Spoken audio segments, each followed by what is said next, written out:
Greetings, YouTubians, and welcome back to Wayne Sharp World, where today we're going to be taking a look at one of the most highly anticipated CJRB releases of the year. That is none other than the CJRB Scoria. Now, before I go any further into this review, I'd like to thank you guys for tuning in today. If you like what you see, please do me a huge favor, hit that subscribe button, follow along, and I will continue to bring you the content. Now, let's take a look at some overall specs on this knife right here. We have an overall length of 8.01 inches with a blade length coming in at 3.48 inches. We have a cutting edge right around 3.25 inches with a blade width of 1.09 inches.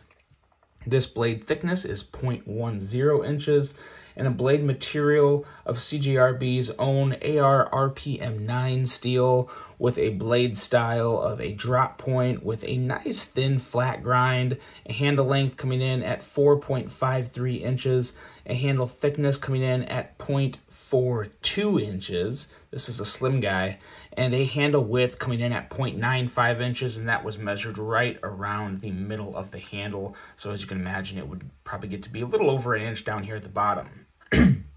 We have a handle material of G10 with a locking mechanism of liner lock with a nice solid lockup and a user of right or left hand tip up carry with a very nice milled clip, which we will talk more about when we get to handle and ergos. A weight coming in at 3.53 ounces and a price of $69.99. That is a little higher for CJRBs. We'll hit that later as well. Let's get into some size comparisons. Let's take a look at this guy because this is not a small knife. Let's start off with probably two of the best CJRBs ever made. The CJRB Small Feldspar, and the one that started this channel, the CJRB Regular Feldspar, the larger size. So as you can see, it's pretty close to the large Feldspar, but also, actually it is just a hair bigger maybe. It's really almost, let's line it up here on the lines. It may be the exact same length, give or take just the smallest amount. But as you can see, it's a really nice median between these two, if not closer to the large. But there's some similar features to this, but it really does differentiate because it has such a thin handle. It has the finger choil that the Feldspars don't have. A lot of good things going for this guy right here. I got a couple other different size comparisons for various reasons. These next two are so close ergonomically.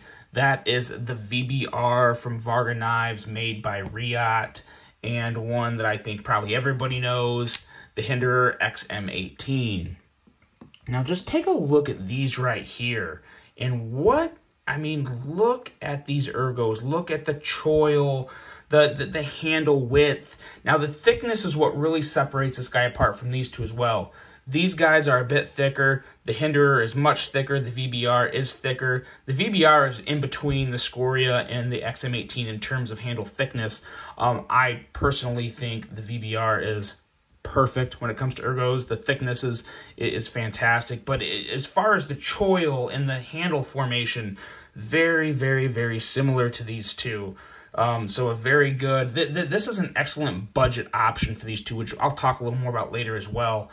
Because you have, what CJRB did here, they really went a popular route. They went for that slightly bigger size with the finger choil. They wanted to make this a working knife, a user budget knife, one that you could really just get a full fist on and go to work with. They did a pretty good job of that. And the last two knives I got here, the Benchmade Bug Out and the Giant Mouse Bronze Biblio, the little kind of a special edition one. The Biblio, kind of similar in ergos with the finger choil. Both of these two knives have excellent finger choils, and the Bug Out, the blade of the Bug Out is reminds me a lot of the Scoria. The Scoria is slightly wider, but also just about the same thickness. The Bug Out, why are we having folks here? The Bug Out stock is just a hair thinner. I mean, just a hair thinner. I believe the Bug Out's coming in at 0.09 something, as to where you have 0.10 on the Scoria's blade stock. So very similar blade, similar working tips, and both relatively slicey blades. Not the sliciest slicers ever, but slicey in their own rights. Now, let's get into this knife. Let's talk about it, and let's start with that blade. And in my opinion, this is my ideal EDC blade for a few reasons. It's thin, but not too thin. It's still thick enough to where you can get plenty good work done with it. But you have that thin stock that helps make it a little slicier, even though it doesn't come down to the absolute thinnest edge in the world. As a matter of fact, you know what? I can't believe I haven't done this. I have yet to actually measure the edge on this. Let's do it right now. Let's do it for everyone to see. Got my calipers. We're going to zero it out. And let's see here. Let's see what we come up with.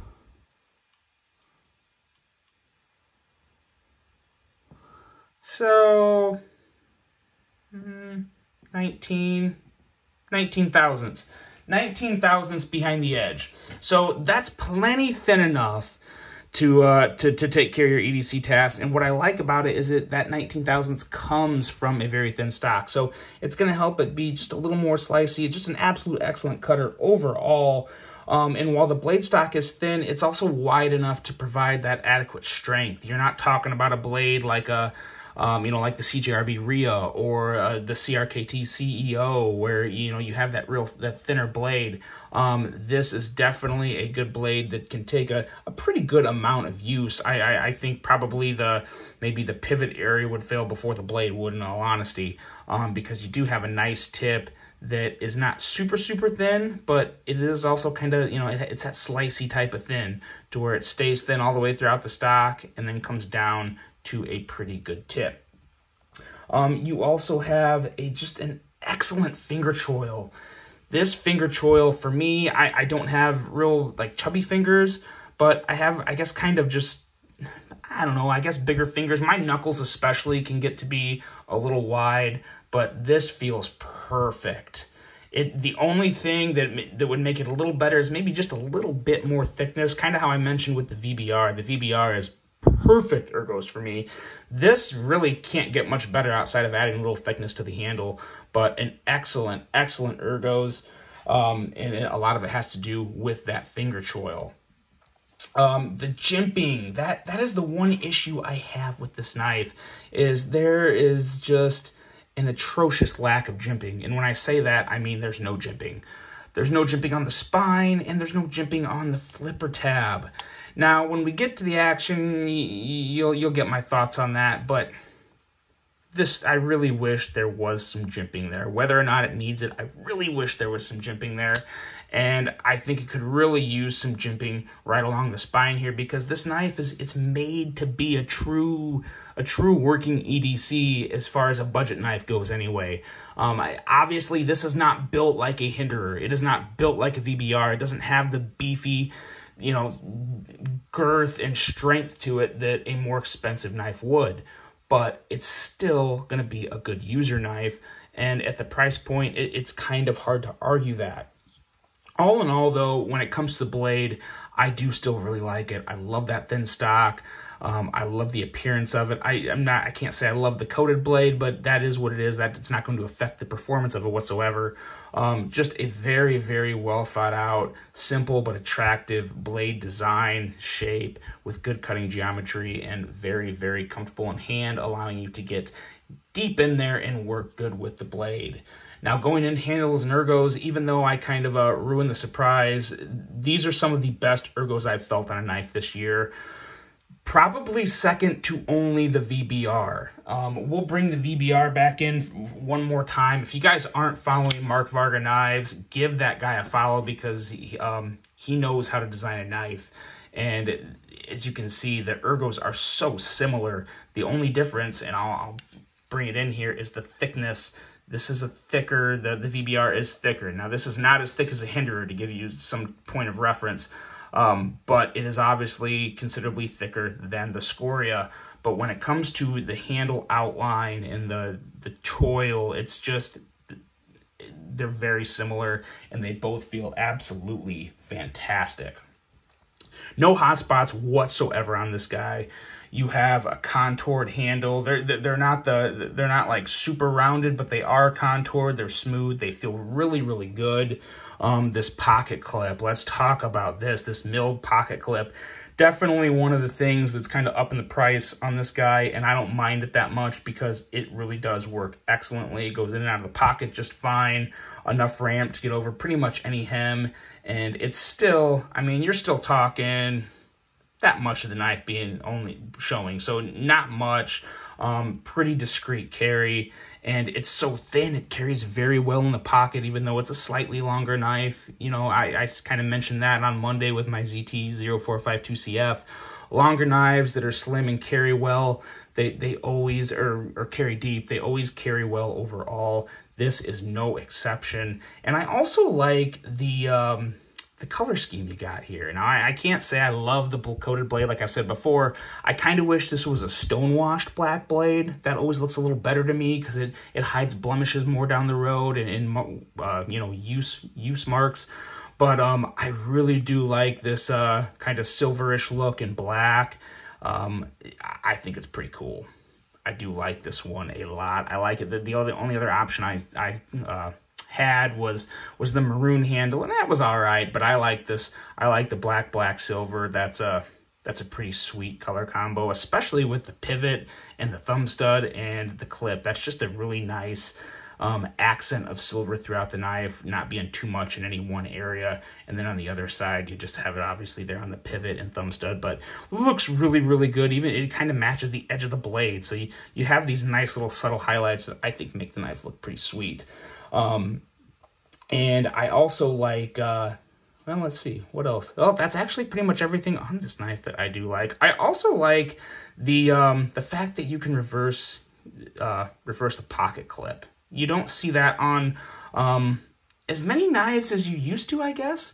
As the industry kind of explodes, and you know, everyone, this is definitely still on the rise, guys. That, you know, EDCs and pocket knives, folding knives in particular, I feel like the industry still has a bit of a ceiling before it starts to, I guess maybe top out. But you don't see as many anymore. You know, even some of the more budget knives, you can't reverse the clips. And I think that is pretty important because that's, you know, I think I heard the numbers 10% of the market. That's a huge number. That's a lot of people. And it is nice when people have that option, especially for such a good versatile knife like this. So that's pretty cool, especially with the milled clips. Sometimes the milled clips are even a little harder to reverse on each side. I don't know why, but that's something maybe I just personally noticed myself. It seems like it's usually more on the cheaper clips where you can reverse them, but it's nice to have a nice milled clip that you can also reverse. And the spot down here doesn't exactly look terrible. It's just the one little milled out area, just kind of whatever. But overall, just a very clean design. And in my opinion, this really is kind of the poor man's or budget version of a Hinderer XM18 or that VBR that I showed you. It's just so comparable in size and aesthetics. Like I said, it's not built like one. It's not going to have that, you know, potential lifetime use to it where you can really beat on it forever and it's, you know, going to hold up. You can't really expect that, I guess, out of a $70 knife, in my opinion. But this is still, it's still built to last quite a while. It's got a good edge. It's got the G10, which is very strong. There's very little, flex in these handles. There is just a little, but it's not much. I mean, it's G10, guys, with a inset liner, so it's going to have plenty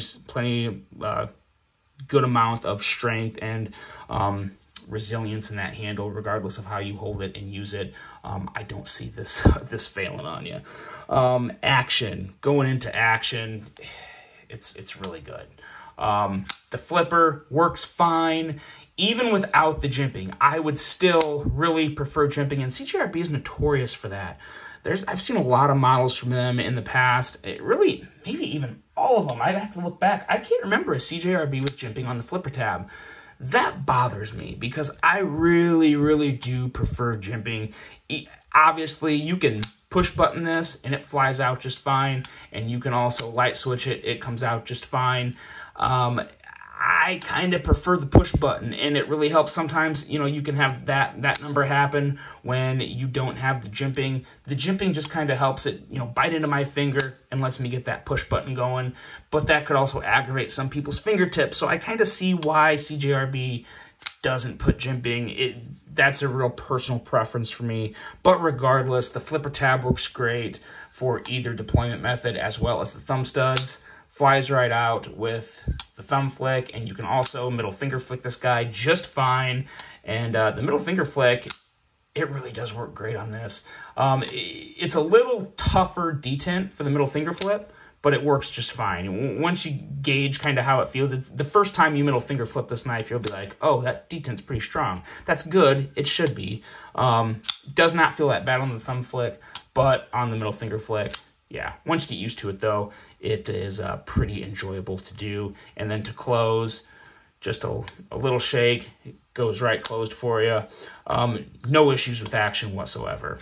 I can't say this is the best action I've ever had on a knife, but it's plenty good enough. Plenty good enough to where I have no real complaints. And I have not opened this knife to clean it yet either, so usually they almost always get a little better when you open it up to clean it. Another thing to note on this guy, the blade is pretty much, it is ever so slightly favoring the show side, not enough for me to really care one way or the other. I can actually be pretty picky about that. So again, slightly favoring it, but not enough to bother me one bit whatsoever, really. Overall thoughts.